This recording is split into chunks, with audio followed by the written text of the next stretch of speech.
Corporación Universitaria del Meta. Facultad de Derecho y Ciencias Sociales, jornada nocturna. Dirigido por la doctora Diana Carolina Beltrán. Presenta Fuentes generales del derecho romano. Crisis de la República. Las continuas guerras de Cartago trajeron muchos problemas para Roma, entre ellos el alto costo en vidas humanas y problemas económicos para la clase campesina, que no tuvo cómo transportar sus productos por barco y se vio obligada a migrar hacia la urbe. También hubo mala administración en las provincias, lo cual motivó que no tuviesen dinero para las obras planeadas ni tampoco para las operaciones militares. Hubo enfrentamientos internos entre grupos políticos, como es el caso de Mario y Sila, y enfrentamientos por el poder, como es el caso de Marco Antonio y Octavio. El imperio, principado y autocracia. El principado evolucionó notoriamente hacia una autocracia fundada en el poder militar desde Augusto hasta Diocleciano. El principado nació a partir de la acumulación de cargos realizados por el heredero de Julio César.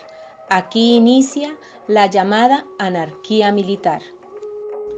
Transformaciones socioeconómicas.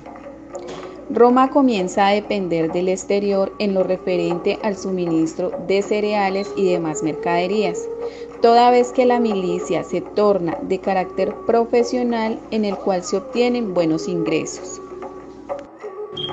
Reformas de Diocleciano y Constantino.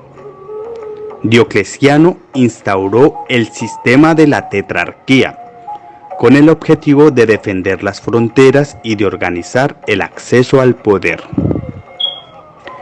Constantino, por su parte, establece la sede del gobierno imperial, bautizada con el nombre de Constantinopla.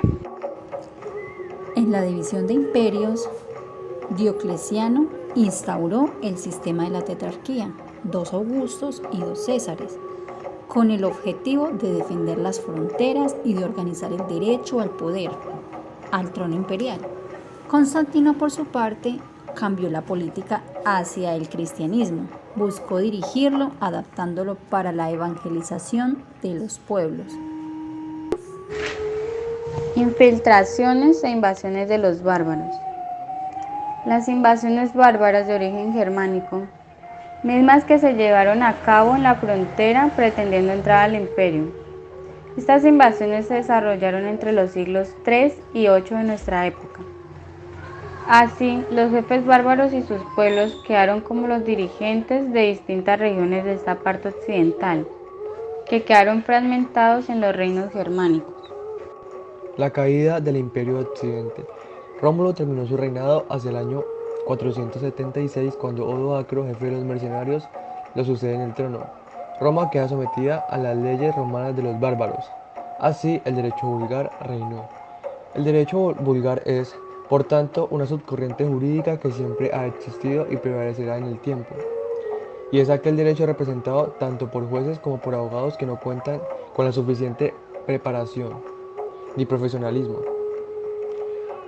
y tampoco cuentan con los conceptos heredados de los clásicos. Así, este derecho se volvió popular. En esta división del Oriente y el Occidente, el Oriente conserva en el ámbito tanto militar como en su derecho la diplomacia y la supremacía del Estado, la tradición romana y la lengua. Literatura y culto son de origen griego. Es así como el Imperio bizantino conserva tantos rasgos helénicos como romanos. Desarrollo de las fuentes formales del derecho. Las fuentes del derecho atienden según épocas, contextos y realidades específicas y diversas en el desarrollo del ser humano y las sociedades. Por ello, es relevante distinguir los procesos y las maneras en las que el derecho ha tomado forma y se ha erguido a través de la historia, siempre representando de forma nítida el acontecer de su época.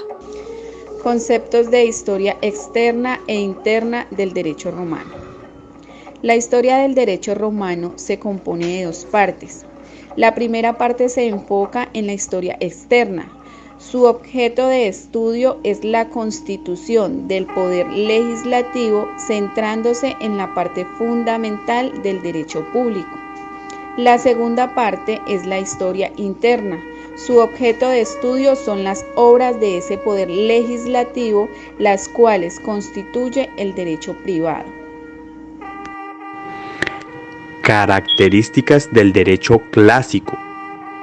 Entre sus principales características podemos identificar las siguientes. Tienen los mismos principios y métodos. Serenidad y sencillez de la jurisprudencia. Plenitud y elegancia en la expresión. La Ley de las 12 Tablas fue un texto legal que contenía normas para regular la convivencia de todos los ciudadanos, romanos, patricios y plebeyos. También recibió el nombre de Ley decemviral. Por su contenido se dice que pertenece más al derecho privado que al derecho público.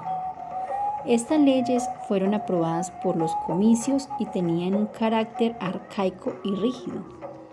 Se habla que su desaparición puede explicarse por el saqueo que sufrió Roma hacia el año 390 a.C. por parte de los galos. Se cree que la destruyeron y por algún motivo no se reprodujeron con posterioridad. Contenido y problemática histórica judía. La Ley de las 12 Tablas se refería a todo derecho civil romano, en su sentido de derecho propio, de derechos privados, reglas procesales, derecho penal, garantía de ciudadanos de derecho público y administrativo. Se cuenta que las 12 tablas de madera fueron quemadas en la invasión de galos en el año 390 a.C. Evolución de la ley mediante la interpretación. De acuerdo a Papiniano, la ley es un precepto general, es aquello que el pueblo ordena y establece. Es decir, ley es lo que el pueblo romano establecía a propuesta de un magistrado senatorial, como el cónsul. Las 12 tablas para aplicarlas debían ser interpretadas, tarea que estuvo en manos de los pontífices, quienes llevaron a cabo esta labor prácticamente toda la época de la República. Esta ley estuvo vigente durante siglos gracias básicamente a su interpretación misma, que no era de forma reducida. Este derecho, como ya se manifestó, era iusible, por proceder solo de normas establecidas por el pueblo en los comicios y por tener la función de regular únicamente las relaciones entre los ciudadanos romanos. Dualismo del derecho romano. El ius gentium se originó en un tribunal romano con mentalidad romana, con instituciones y prácticas romanas y de otros pueblos. Era un nuevo conjunto normativo caracterizado por su ámbito regulador de las relaciones entre peregrinos y entre peregrinos y ciudadanos romanos. Posteriormente, al igual que el derecho civil, se formó el derecho honorario, que tenía tintes menos formalistas y rigurosos. Estuvo influenciado por el derecho de gentes, creó normas más equitativas y justas mediante el edicto pretoriano. El edictum perpetuum. El edicto perpetuo, en latín edictum perpetuum praetoris, en la antigua Roma, era el edicto que definía las normas que regían la administración de justicia del pretor durante su mandato. Por lo general, tenía la duración de 1 año. Derecho clásico. Este periodo abarca del siglo I a.C. hasta el siglo III después de Cristo. Más específicamente desde el año 130 a.C. hasta el año 230 después de Cristo. Época en la que el derecho romano alcanza su mayor grado de perfección, se encuentra ligada al régimen de Augusto.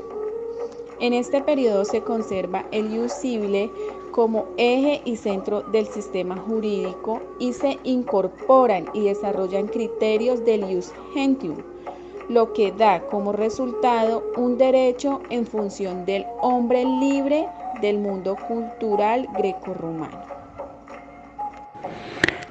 Características del derecho clásico. Entre sus principales características podemos identificar las siguientes. tienen los mismos principios y métodos, serenidad y sencillez de la jurisprudencia, plenitud y elegancia en la expresión. La jurisprudencia es el conocimiento adquirido del derecho, la ciencia de lo justo y de lo injusto.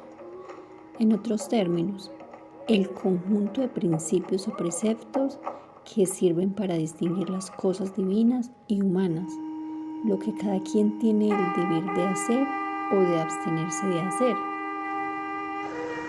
Escuela proculeyana y escuela sabiniana. La escuela sabiniana era una de las escuelas más importantes del derecho romano, formada por juristas que se dedicaban al derecho como profesión. La escuela proculeyana. Esta escuela generalmente suele contraponerse a la escuela sabiniana, ya que presentan opiniones jurídicamente diferentes. Consideraba el derecho como un ejercicio libre de la nobleza. Principales jurisconsultos. En el siglo I encontramos como principal jurisconsulto a Laveón y Sabino. Para el siglo II, Quinto Mucio et Celoba, el pontífice autor del primer tratado sistemático de derecho civil, y Papiano, y en el siglo III a Ulpiano y Paulo. Ulpiano fue discípulo de Papiano. Su obra cumbre es Comentario al Edicto, que consta de 83 libros. Los tratados de Ulpiano sirvieron de base a Justiniano para la elaboración del Digesto. Su contemporáneo fue Marciano y su discípulo Modestino, con quienes se considera se termina la época dorada del derecho romano. Después de la caída del Imperio Romano de Occidente en el año 476, el derecho romano solamente se mantuvo vigente a través de las leyes romano-bárbaras, que fueron promulgadas en el año 500. En la época del medioevo, el oscurantismo se apropió de prácticamente todas las instituciones, incluyendo el derecho romano. Y solo fue hasta el siglo IX cuando se inicia el renacimiento de la civilización europea, en que aparece nuevamente el derecho romano.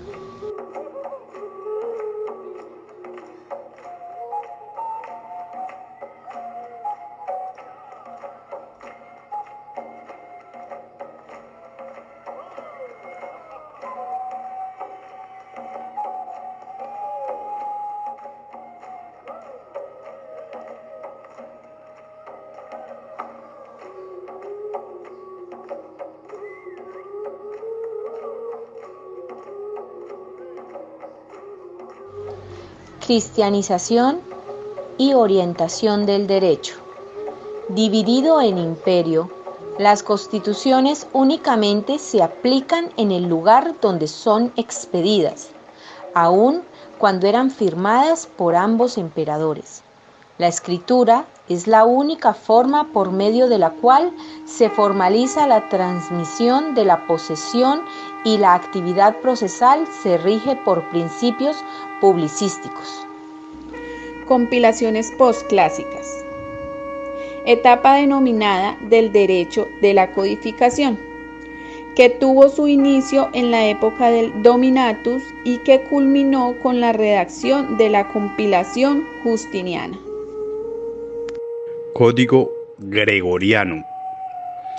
Gregoriano fue el primer jurisconsulto que se encargó de recopilar el derecho. Es una obra que ordena todas las leyes desde Séptimo Severo en el año 196. La ley de citas establecía que exclusivamente podían citarse las obras de Gallo, Papiniano, Paulo, Ulpiano y Modestino.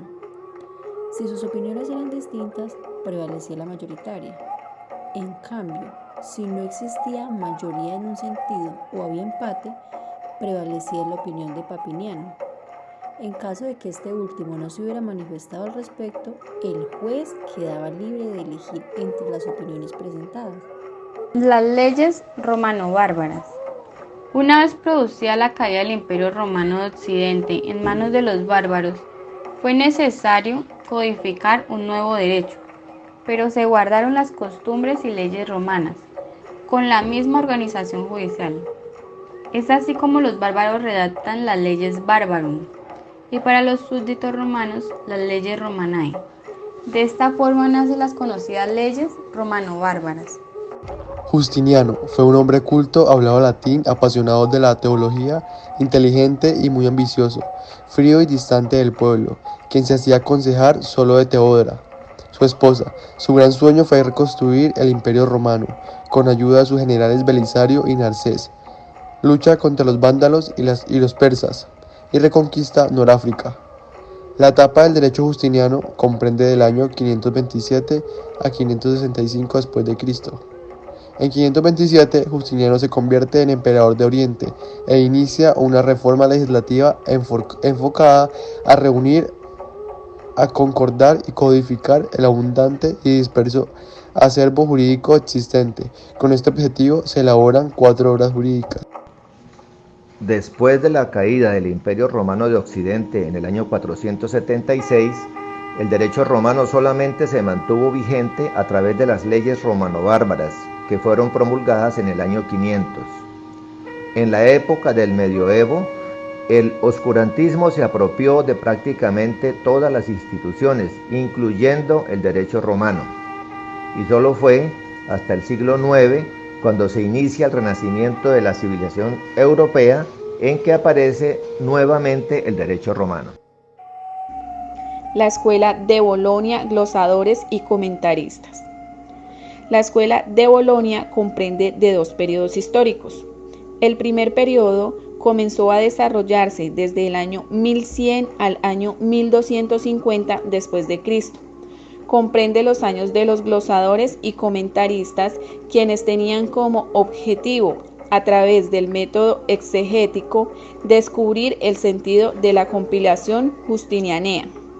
El segundo periodo se desarrolló desde el año 1250 al año 1400 después de Cristo. Comprende los años de los postglosadores, quienes pretenden elaborar teorías fundadas en las citas del Corpus Juris, alejándose así del espíritu original del mismo. Código Gregoriano. Gregoriano fue el primer jurisconsulto que se encargó de recopilar el derecho. Es una obra que ordena todas las leyes desde Séptimo Severo en el año 196.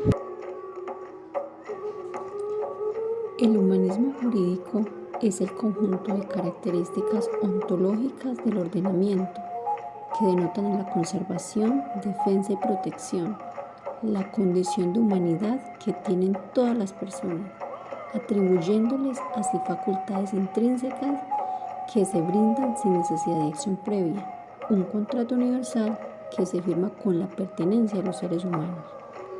Usus Modernus Pandetarum, conocida como la Escuela de Derecho, corriente de derecho que nace en Alemania en el siglo XVI con el objetivo de adaptar el Corpus Juris Civilis a las necesidades forenses de la época.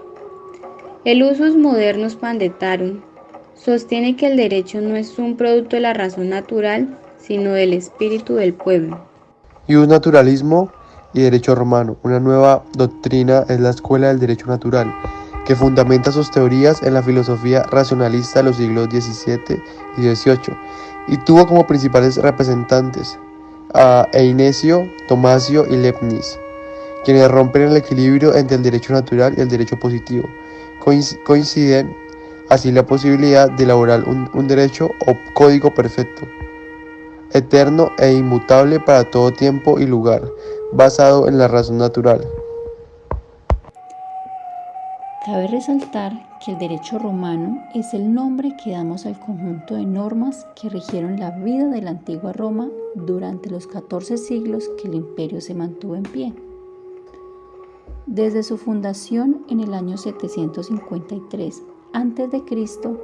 hasta su caída en el siglo V después de Cristo, siendo un cuerpo legal vivo que se adoptó para cubrir las necesidades sociales de cada momento histórico.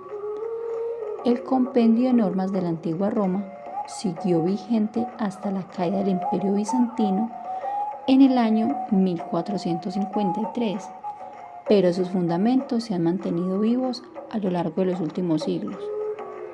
Primero, a través de su inclusión en los textos jurídicos germánicos y después como parte del jus común en los diversos derechos nacionales, sirviendo de base no solo para el desarrollo de la legislación civil de gran parte de Europa y de toda América Latina, sino también para el desarrollo de múltiples instituciones y principios de derecho público como la separación de poderes, la regulación de bienes públicos, los crímenes, la organización administrativa, la materia urbanística o el sistema impositivo, entre otros.